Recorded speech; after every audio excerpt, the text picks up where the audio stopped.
So as I mentioned, 16 core course credits are required for initial eligibility purposes. This is where those 16 core course credits are divided up.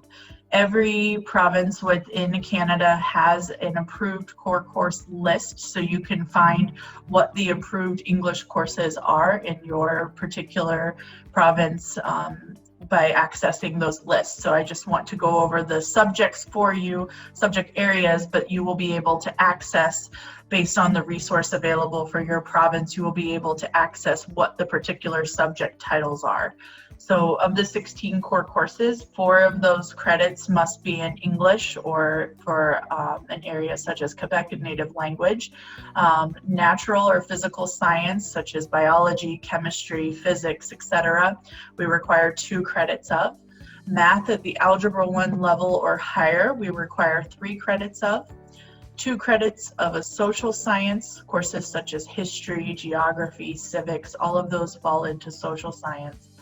And then 1 additional credit from the English, natural or physical science or math areas. And then 4 additional credits to make the 16. So those 4 additional credits could be in any of the areas I just previously mentioned, or they can also be in a foreign language or a comparative religion or philosophy course. Again, if the course is approved for use, it will be on your province's core course list, which we will touch on how to access that list in an upcoming slide. I won't spend a lot of time on the Division 2 slide because they also require 16 core courses. It's just where those requirements of where those distributed credits are is just slightly different than Division 1.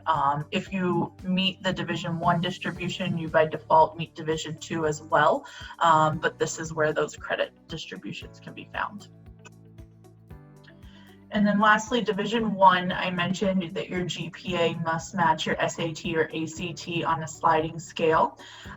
There is a link in this presentation to what we call our guide to the college-bound student athlete. So I have one here at my desk at home, but there is a PDF version that you can download. And within this guide is where you will find the Division 1 and Division 2 sliding scales.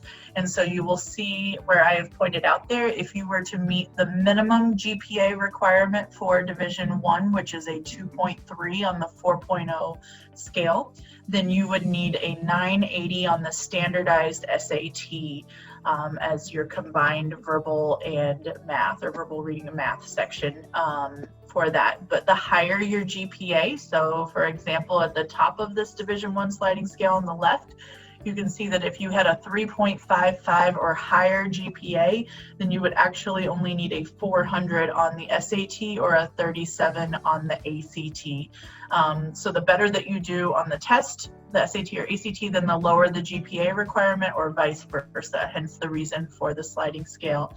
Everything listed below the 2.3 would make you an academic red shirt, meaning you would be eligible for aid and to earn practice, but not for competition in your first year of initial eligibility at an NCAA school.